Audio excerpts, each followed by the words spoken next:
Let's go ahead. In preparation for today's public mapping event, Nick Johnson is here, who's leading this effort and this initiative to talk about how do we get started, how do you get your kit together, and just setting us up for success for a great day of mapping.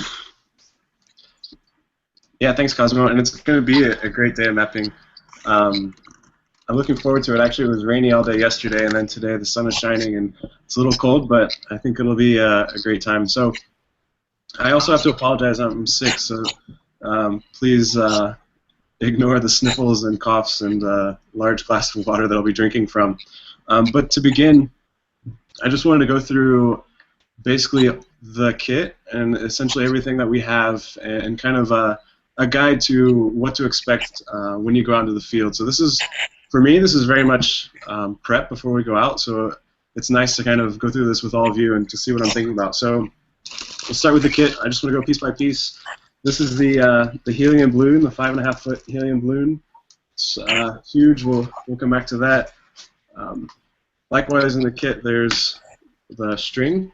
This is 500-foot string that we'll be using. Rubber bands, very important. In the kit, there comes some carabiners, some zip ties, and a rubber ring here, which is really important also for the balloon. But we'll get to that in just a second. Gloves. You cannot map or fly kites without gloves. Very important. I have two types of tape. I have some gaff tape and some just normal boxing tape. Scissors, very important. Our plastic container, which is going to be our protective housing for the camera. And last but not least, the actual camera itself. This is the camera we'll be using today. And then, oh, I forgot, extra batteries. These are super important as well. So to begin, just a few things with the camera. This is a Canon SX160. That's a new camera we picked up a couple weeks ago. Just a couple things to talk about as far as choosing a camera, what camera would be great. I think the rule of thumb is anything above 10 megapixels is doable. This is 16. But there's really one thing, actually, the main thing to kind of keep into consideration is how to automate photographs. Because when the camera is actually up in the balloon or up flying, you're not going to be able to actually pull the trigger to take photographs. So there's a continuous shoot mode on most cameras, not all cameras, but make sure that if you are choosing a camera, it has continuous shoot mode, which lets you basically hold down the button and it will continue to just take pictures throughout. Now, something with this camera in particular and Canon in particular, the reason why I like to use Canon is because it has an SDK.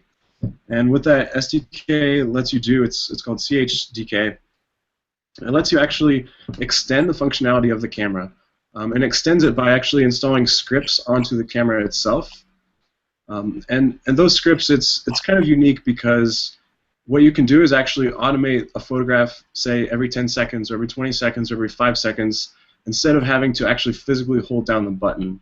So it's nice because it's very internal to the camera where once you turn it on, you can have that script just run and it will take pictures without having to actually hold this down. I think when I do balloon photography, I get nervous actually like taping this down, or some people will put a string across it and actually tape the string down so it holds the button.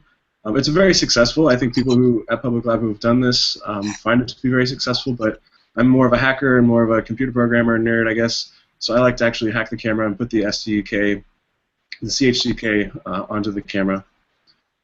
This camera, one other thing that I think is important is it actually uses 2 AA batteries, which unfortunately causes the camera to be heavier. But fortunately, if you're out in the field for long periods of time, you can actually just take out extra batteries. Versus if you have a rechargeable battery and you're out in the field, the battery dies. You can't just recharge the battery in the field. So it's kind of a give and take. So yeah, again, the take here is the camera is a bit bigger than most. It's kind of a heavy camera because it has the AA batteries. But I'm hoping this will be a great camera to actually use. Okay, so our next step is actually building a harness for the camera. And the harness is actually going to let us put the camera into the housing, the protective housing, in case of an accident. An accident being a kite crash or a balloon pop or anything like that. It seems like something that would never happen, but it does happen, and it's always good to make sure your camera is protected. So to begin, I'm grabbing all the rubber bands. Just do it like this. What I like to do is actually, I use about 8 rubber bands, and I start by just taking 2 of them and linking them together. Just pretty straightforward, into kind of a bow tie.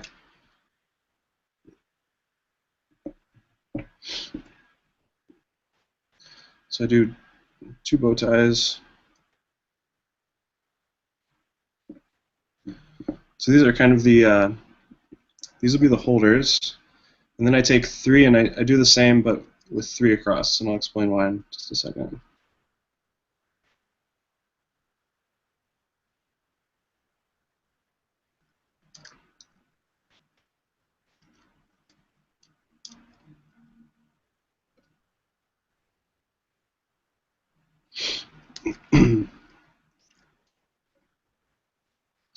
So this one we actually did 3 across.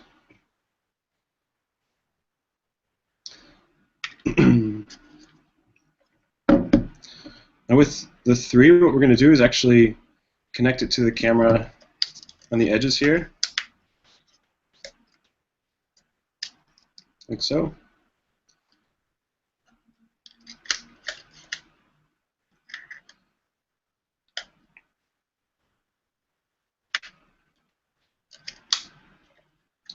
I think these, so it should give you kind of a protective, you see how it kind of creates a holder just like that.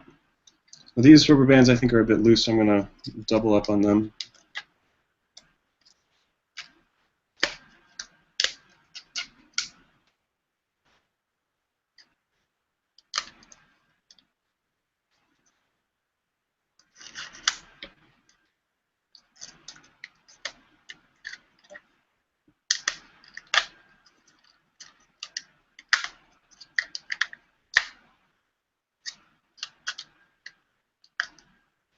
I'm going to try and make sure that the rubber bands are not pushing any buttons or causing anything funny on the camera to happen, like the zoom here. So there we have it. So this is kind of step 1.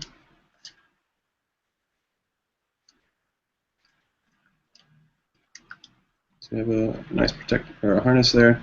And then with the second bow ties, we're just going to put these on the sides here and here. And these are going to kind of extend the actual connector.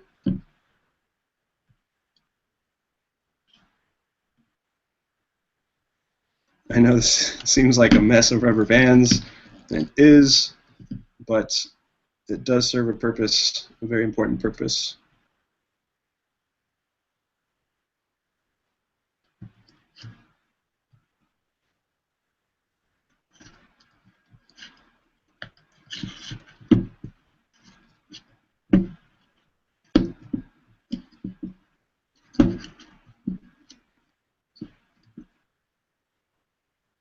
All right, this is our step 2 of the harness, and then this third one is actually just going to go right in the middle, and this is going to be, to be extra secure with our camera.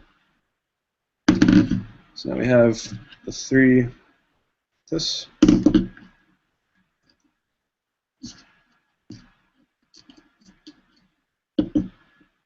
Voila.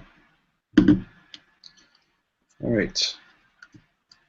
So I'm going to put that off to the side for a second. And now it's time to build the actual protective housing.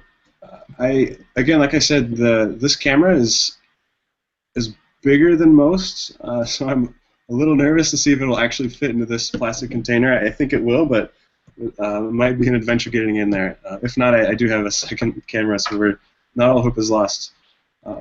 So I like the ocean spray. I think anything will do. The ocean spray, what I like about it is it's square here on the sides, so the camera will actually fit right here in the center.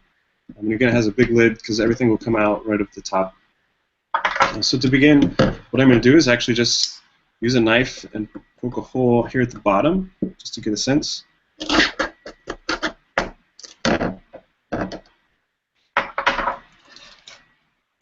With the scissors, I'm just going to cut off the bottom.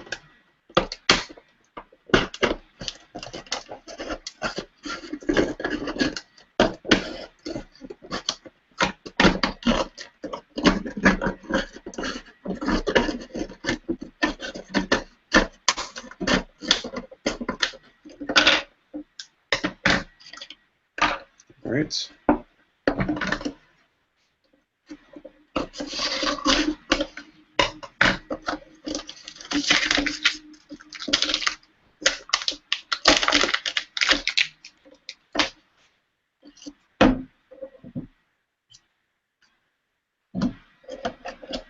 Perfect. So what's going to happen now is the camera is actually going to slide right inside of the plastic container.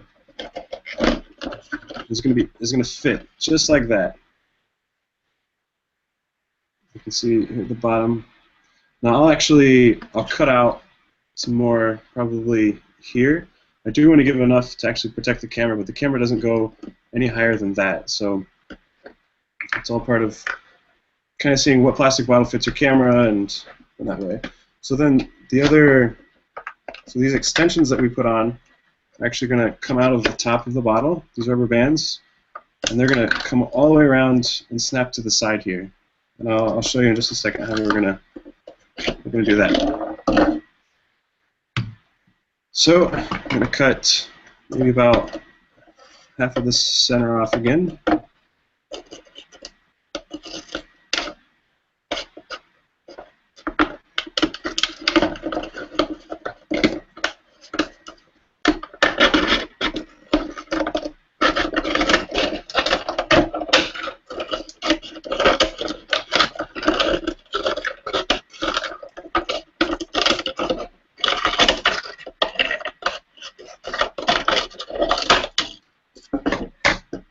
There we go, a little shorter.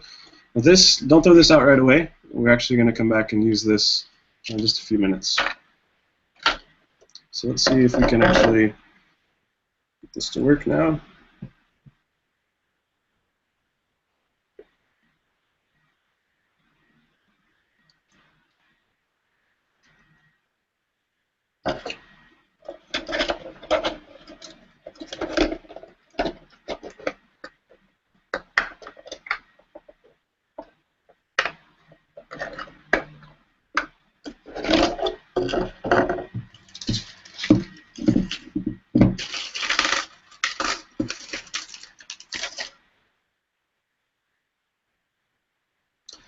So sometimes it's a little tricky to actually pull the rubber bands through the top, so what I'll do is attach a carabiner to both of them. That way I can just grab the carabiner and have everything come right out the top.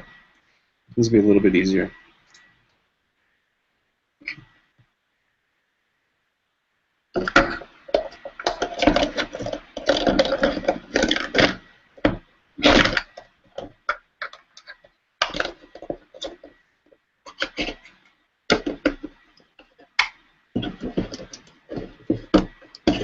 All right. So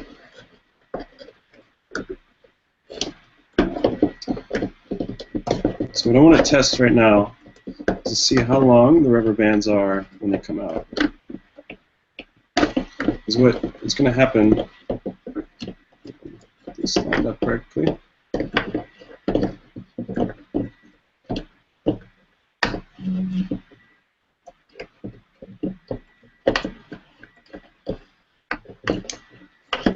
So the rubber band is actually going to come right out the top. And I'm going to cut 2 slits in the bottom down here. So that looks just about right. See how the rubber band stretches? So this is going to make sure the camera is really held in place and doesn't move around while it's in the air. So in order to actually hold this rubber band in place, I'm going to cut 2 little slits right here that the rubber band will then fold around. So I'm going to do that.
There we go. There's one.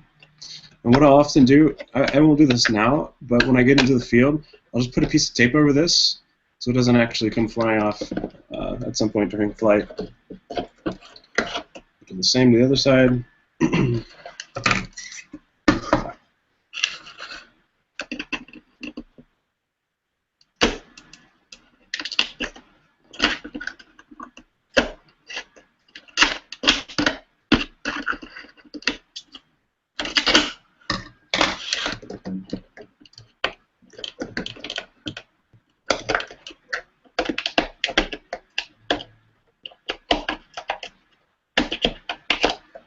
That. And the center one is to hold it all in place. So there we have our harness around the camera, and then the protective housing also around the camera to prevent it from falling. And like I said, it seems kind of like a silly thing, but it is very important. Cameras, they do fall. You certainly don't want, I've had several fall, you certainly don't want it to actually crash. Now I keep the wrist strap from the camera. I also keep this coming from the top, and I put it in the carabiner here as well. This is, again, if any rubber band breaks, this will provide extra security for all of that. So again, then this carabiner will attach to the string, which I'll kind of go over shortly. So with all of that, one other piece of advice to give is sometimes what I'll do is to put a piece of gaff tape here on the side. Because sometimes the camera will move around in here. It's really not something we want. I've had a couple experiences where the camera shifted and it actually started taking photographs of the inner part of the plastic here just because it had shifted when it took off. So to kind of avoid that, what I'll do is put a piece of gaff tape both on the inside, on both sides there, to prevent it from kind of moving around. But again, I'm going to wait until we actually get into the field to do that. Right. Okay, next step, attaching. This is a pretty simple step, but I do want to kind of go over it just to point it out. With the string, there is a hook here that doesn't come with, but I want to make sure that I show you a simple knot pieces. I have just an extra piece of string here, but this carabiner is what's going to attach actually to the balloon. And I just want to show a real simple knot of how to connect it to the string. What I do is I fold the rope in half, not quite in half, I just fold it over to get a little loop there, as you can see. And with that loop, I'm going to actually stick it through, you see that, the hole right there.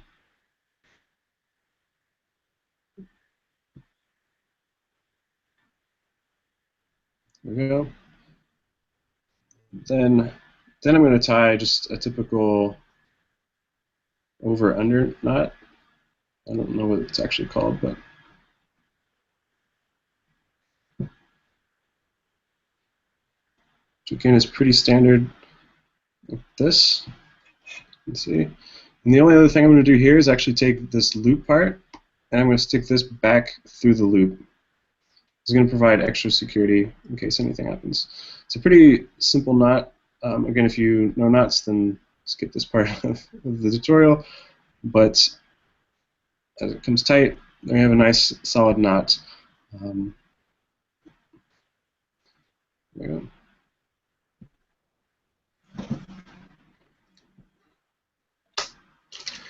Okay, so then comes the helium balloon. And this is really the fun part. I forgot to point out that when I was going over the kit, if you can see the yellow here and the blue, these are both kites. So I'm taking these out. I think it's not a very windy day, so we'll probably be doing the balloon, but I have them just in case. But then all the way in the back corner, if you look right there, this is our helium tank. This is 80 cubic feet of helium. It's a very ominous looking tank, but it's safe. And with the helium tank, it doesn't actually have any kind of a valve. Sometimes you'll buy party balloon tanks and they'll have a little nozzle at the very end. This does not have a nozzle, and it doesn't actually need one. This tank, I believe, was something like $120. and it should be enough to fill up 2 balloons for 2 flights. So one thing to point out then with a balloon,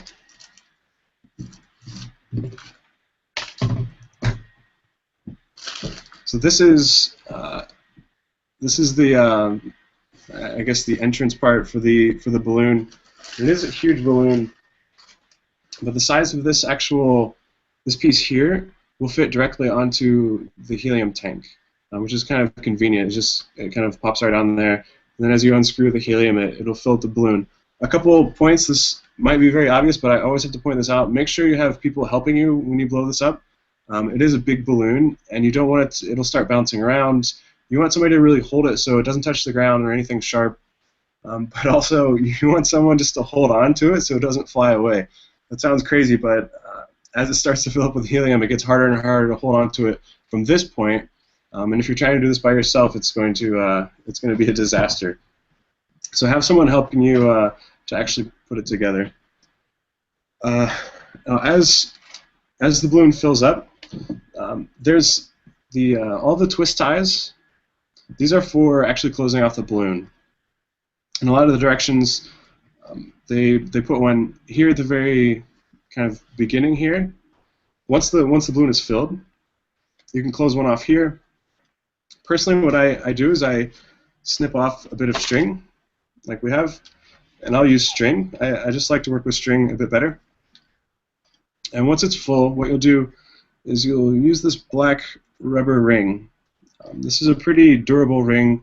And what happens is once it's full, you'll kind of fold the tip over, like so, and the ring will slide onto here.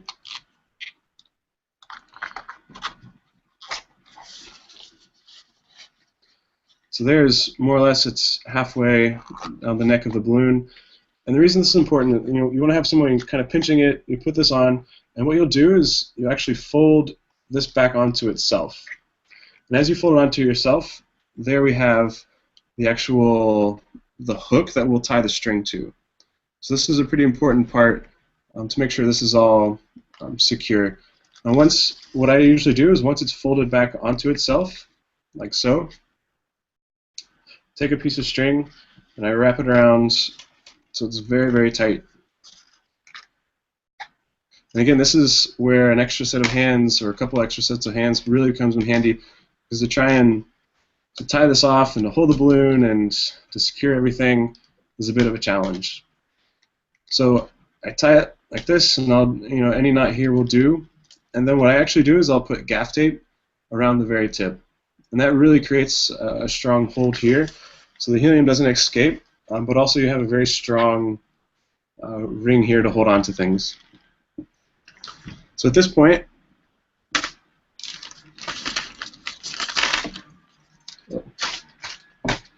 you have your rope, and you can connect the two together.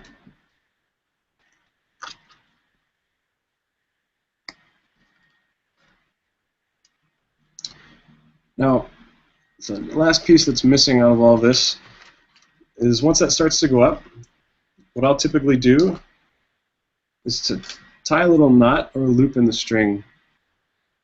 This little extra loop is where I'll actually attach the camera, so the protective housing. So here we have the camera. With this carabiner, it's pretty easy just to snap it right there onto the carabiner. So then as the whole kit takes off, you have the balloon, or you have the housing here. Now every time I do this workshop, there's always something I forget, and no doubt I forgot it this time as well. The protective housing, so as soon as you do this, you'll see that it just spins. And this creates a lot of problems, especially once you get high into the air and you start taking photographs, because you're going to start having a lot of blur that happens with the camera. As it spins and takes an image, you're just going to have a lot of motion blur on the camera.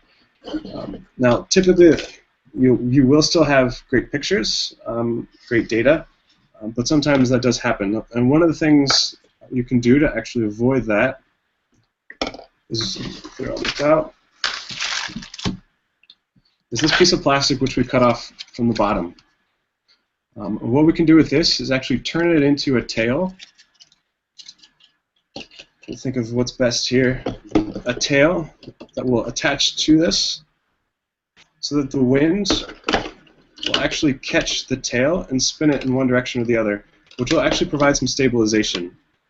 So I think what I'm going to do, think of how I want to do this. I am going to cut these pieces off again.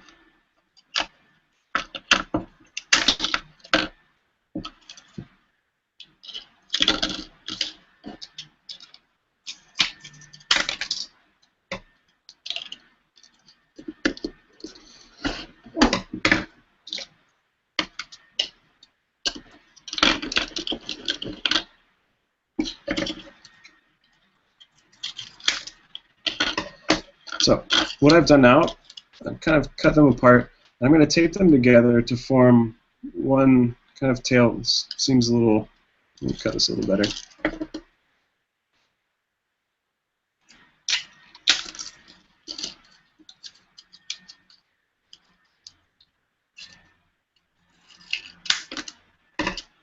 There we go.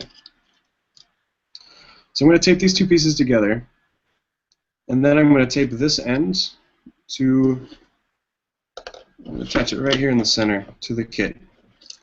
So that's going to actually provide this tail, which is going to stabilize it, and it's going to help stop the spinning motion that's going to happen while you're on the balloon. So let me go ahead and tape that up. And this is where I like to use the boxing tape. It's thinner tape, because again, weight is a huge issue.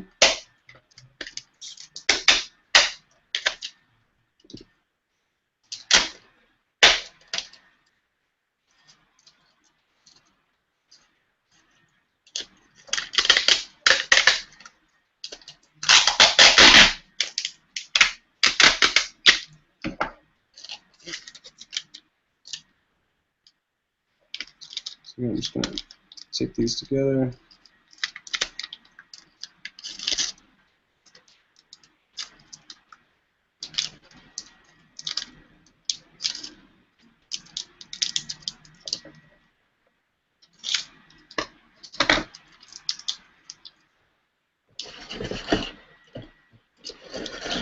Once they're taped together, I'm going to tape them right to the ocean spray bottle. Oops.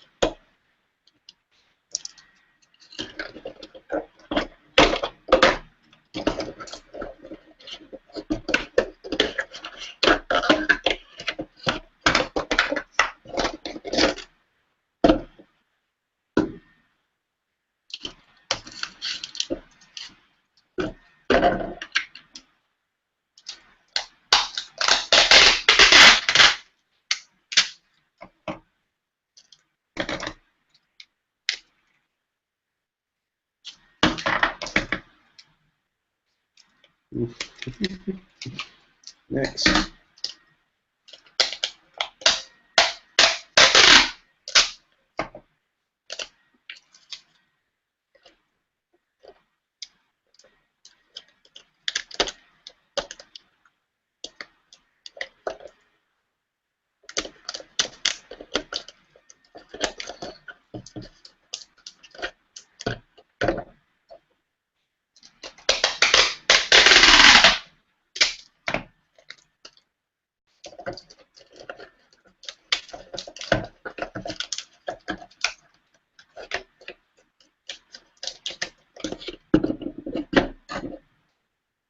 There we have it. I'm going to put a few more pieces of tape just to make sure it's secure.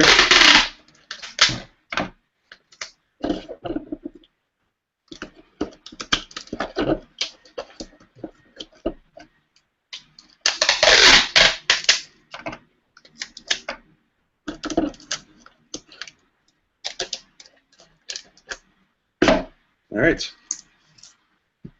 And now our housing is 100% complete.